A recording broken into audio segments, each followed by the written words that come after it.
Rarely are the defending champs the underdog in a first-round series, and it seems that the Lakers thought they had the second seed with the way they approached this game. Both LeBron and AD lacked the kind of urgency you have to have on both ends of the floor, and it cost them dearly in Game 1.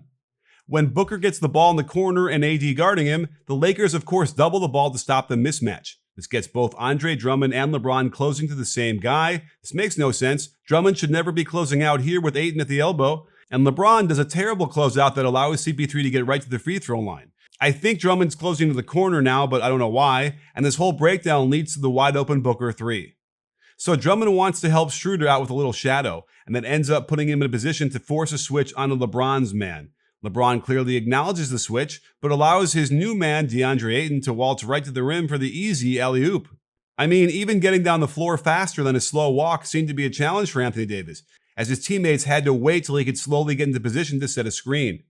On this made layup, no one notices that KCP is stuck on Booker by himself until the pass is already there. Davis isn't hustling back, neither is Drummond, and when LeBron comes down to support, no one is there to rotate, giving Mikal Bridges a lick my thumb and check the wind I'm so open three-pointer. Look at Davis on this end. He's standing straight up and down, not in a stance, not ready to move quickly, and be the kind of defender his reputation says he is. He gets over to Ayton after the rebound, but can't do anything to stop him on the jump hook. And on this switch, Cam Payne just takes Davis easily to the rack for a layup. Remember, he's supposed to be a Defensive Player of the Year candidate, and instead it looks like he might just be injured or something.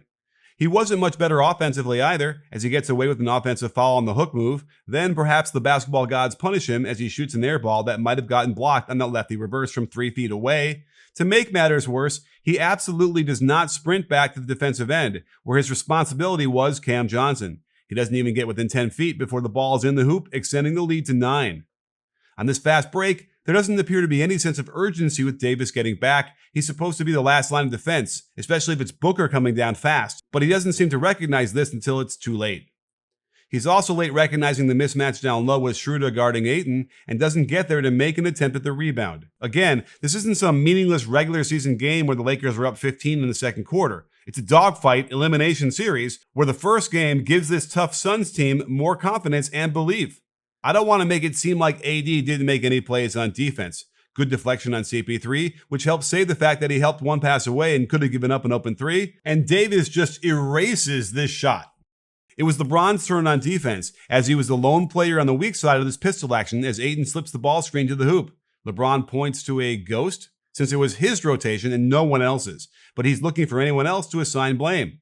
This was the play that really got me frustrated. On the steal from LeBron, which, by the way, might have been a foul, but certainly nothing that would have caused James to go down in a heap like he was shot. But AD disappears from the frame and does not reappear for 11 whole seconds. Meanwhile, the Suns are grabbing the offensive board and putting it back in, and it looks like this will be a blowout. How about this one? AD isn't ready when Booker is driving, realizing late that it's his job to step up and contest this shot into a miss. Into crunch time, LeBron directs Caruso to go double Booker, something the Lakers clearly wanted to do all game, and that leaves James closing out on Bridges. Again, a bad closeout lets Bridges get right by him. AD can't get inside position on Ayton, nor can he get his long arms in there to stop the putback, and this 10-point lead holds up. If a one-armed CP3 can contribute, it's okay to ask AD and LeBron to do more, whether they're injured or not. If they lose Game 2, I'd say this series is about over. And with Paul hobbled, it's the Lakers' best chance to bring the energy, make the plays they're expected to make as top 5 players in the league, and get the Lakers back into the series. If you like this, or even if you didn't, smash that subscribe button, give us a comment, give us a thumbs up, and stay tuned for lots more playoff coverage. After all, at B-Ball Breakdown, it's not a channel, it's a conversation. You in?